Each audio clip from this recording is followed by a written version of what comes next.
Depuis les studios. Bonsoir Hubert. Bonsoir Jean-Pierre, bonsoir à tous et bonsoir à tous les Neuvillois, les habitants de la Neuville-en-Tournefeuille. Oh ben ça prouve que vous écoutez vraiment Hubert, vous connaissez, mais c'est formidable. Mais c'est mon pays, le pays rothellois. Ah, c'est votre pays également, voilà. La Neuville-en-Tournefeuille. Non, pas la Neuville-en-Tournefeuille, oui, mais... sur la route d'Ardeuil et Montfaucel, enfin dans ces belles régions où il y a beaucoup de monde, il y a plus de canards que d'habitants, Hubert. Oui, et vive les canards. Et cela nous rapproche d'ailleurs de la chronique agricole que vous nous proposez ce soir, parce que vous étiez intervenu au début de l'année sur la production betteravière, et vous aviez intitulé votre chronique « Une année noire 2018 pour la betterave sucrière ». Alors aujourd'hui, vous voulez nous parler de la crise sucrière. C'est donc que ça ne s'arrange pas pour la production de betterave, dont on sait qu'elle est une culture majeure dans notre région. Oui, et c'est vrai que j'étais intervenu par le passé sur la suppression des quotas betteraviers à la fin de l'année 2017 et sur la crise betteravière l'an dernier à cause d'une petite récolte qui avait été causée par la sécheresse avec des agriculteurs qui avaient effectivement fait une petite récolte, en gros 10 à 15% de moins qu'habituellement. Et donc il faut rappeler qu'avec la suppression des quotas, les groupes sucriers qui sont dans notre région Cristal Union de Bazancourt, Tereos qui est cette coopérative de laine qui est relativement importante, et Saint-Louis qui est une filiale d'un groupe sucrier allemand, avaient incité les agriculteurs à semer plus de betteraves. Et parce qu'ils étaient persuadés que nous étions dans notre région plus compétitifs que tous. Et pour permettre ce développement des surfaces de betteraves, ils avaient fait des promesses, voire signé des contrats. Et on parlait à l'époque d'un prix de 25 € la tonne. Or, en 2018, ça ne s'est pas du tout passé comme ça.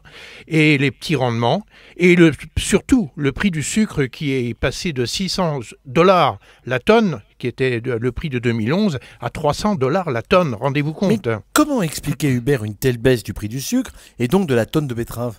Alors, ce qui s'est passé en 2018, c'est en gros tout ce qu'il ne fallait pas qu'il arrive. Tout d'abord, avec la suppression des quotas betteraviers en 2017, il faut savoir que l'Europe a accepté que les betteraviers européens soient soumis, comme les céréaliers, aux aléas des cours mondiales. Or, le cours mondial, c'est le yo-yo.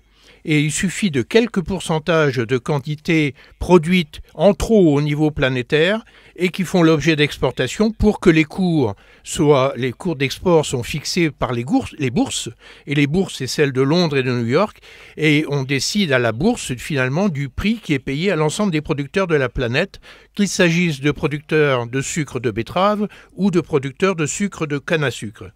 Et donc la bourse, elle est normalement censée refléter parfaitement l'offre et la demande, mais c'est plus compliqué que ça. Car le marché n'est pas que physique, et on a dans les bourses, et en particulier la bourse des matières premières, des spéculateurs, et avec une spéculation qui va bon train, et avec la spéculation sur des options d'achat. Et en fait, ce qui se passe avec les spéculateurs, c'est qu'ils font des paris. Chaque jour, ils font des paris pour savoir quelles sont les quantités qui seront disponibles sur les marchés au cours des mois à venir et pour savoir ce qui va influencer les cours, en particulier l'importance du stock mondial, mais aussi les variations de surface qui sont plantées ici ou là sur la planète, et aussi la météo, et donc les rendements qui sont prévus à l'avenir. Et donc en fonction de tous ces éléments, on a un cours du sucre qui a fait le yo-yo et qui est descendu très très bas en 2018. Et tout ça à cause notamment d'une excellente récolte qui a été faite dans certains pays, l'Inde en particulier, et qui a fait que le stock mondial est arrivé à un niveau qu'on n'avait jamais connu. Alors le sucre n'est pas seulement alimentaire, le sucre et la canne à sucre permettent de faire de l'éthanol, et l'éthanol c'est l'essence. Alors l'éthanol on en fait chez nous depuis peu de temps, mais depuis très longtemps au Brésil, et il faut savoir qu'en fonction du cours du pétrole et donc du prix de l'essence, un pays comme le Brésil décide de modifier la destination du sucre qu'il produit à partir de la canne à sucre, et c'est soit de l'éthanol, soit du sucre. Et avec cette possibilité, soit on fait rouler les voitures au Brésil, soit on envoie des bateaux de sucre où il y a des acheteurs. Et les quantités, elles sont phénoménales, puisque pratiquement la capacité qu'a le Brésil de convertir en éthanol du sucre de canne correspond à la production européenne. Donc c'est absolument considérable. Et puis également, Jean-Pierre, il faut savoir que plus un pays se développe, plus il consomme de sucre et plus il est demandeur sur le marché. Et ce n'est pas qu'à cause du Coca-Cola, je vous le promets. Alors on a bien compris qu'il y a crise à cause de la fin des quotas, à cause des mauvais rendements, à cause d'un cours du sucre très bas. Mais pour que nos auditeurs soient bien informés, dites-nous quelles sont les conséquences de cette crise. Alors c'est vrai, il y a crise avec des conséquences à deux niveaux. Tout d'abord au niveau des producteurs qui, avec leur petite récolte de 2018, ont en plus été mal payés la tonne de betterave amenée à la sucrerie. En gros, au lieu d'avoir un prix comme ils avaient l'habitude à l'époque des quotas autour de 25 € la tonne, eh bien ils auraient dû normalement recevoir un prix théorique de l'ordre de 20 € la tonne. Vous voyez donc une baisse assez forte. Alors c'est un peu complexe parce qu'on parle de prix théorique, Hubert. Aurait-il perçu un autre prix? Ben oui, parce que si on avait soldé tous les comptes, ça n'aurait pas été beaucoup plus que 20 € la tonne. Mais ce qui s'est passé, c'est que si les producteurs avaient été payés 20 € la tonne sur la récolte 2018, il était à craindre qu'ils ne ressèment pas de betteraves. Et que de ce fait, si les betteraves n'étaient pas ressemées, l'industriel lui-même se mettait en danger. Et donc pour éviter qu'il y ait des abandons de production de betteraves en 2019, les industriels privés ou coopératives eh bien, ont décidé de faire un effort en puisant dans leurs réserves, en faisant des emprunts et en assurant un prix un peu supérieur aux 20 €.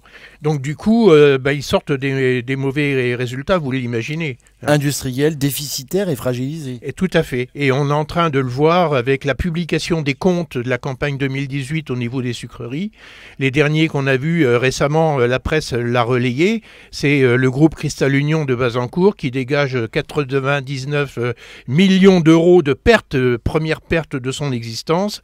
Et ils ne sont pas les seuls. C'est la même chose dans les groupes Sud-Sucre avec sa filiale Saint-Louis, ou la même chose avec Tereos. Et donc ce sont des pertes jamais vues dans la production betteravière qui touchent les industriels et qui touchent les producteurs.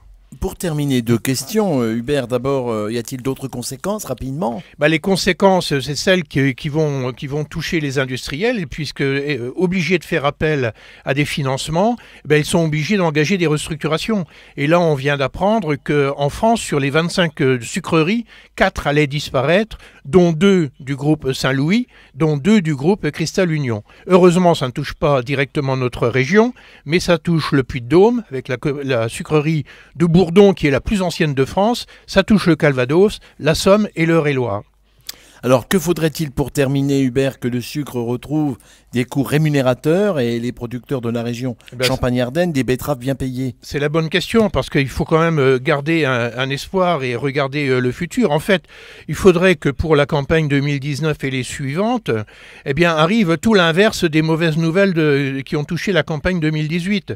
Il faudrait d'abord une bonne récolte, retrouver un niveau de l'ordre de 100 tonnes de l'hectare, voire un arrêt de production dans d'autres régions pour diminuer les quantités mises sur le marché, avoir des coûts de restructuration qui vont être sévères là pour les usines qu'on va fermer, qui soient rapidement amortis, avoir aussi une moindre production dans un pays comme l'Inde qui tout d'un coup s'est retrouvée exportatrice avec 10 millions de tonnes et ça lui était jamais arrivé, avoir un cours du pétrole élevé pour que les Brésiliens mettent de l'éthanol dans leurs réservoirs, et puis avoir des pays en voie de développement qui aiment consommer plus sucré en mangeant encore un peu plus de sucre. Il y a beaucoup de conditions, Hubert. Mais oui, mais on n'est pas obligé de les avoir toutes en même temps. Il suffirait qu'on en ait quelques-unes et au travers de ça, il faut que chacun assume ses responsabilités. Merci. Et notamment les aléas d'un marché maintenant soumis aux cours mondiaux. Merci Hubert Cartel. On vous retrouve bien sûr au début du mois de juillet si vous êtes encore là, que vous n'êtes pas encore parti en vacances. Je serai là, Jean-Pierre. Très très belle soirée et à bientôt sur RCF.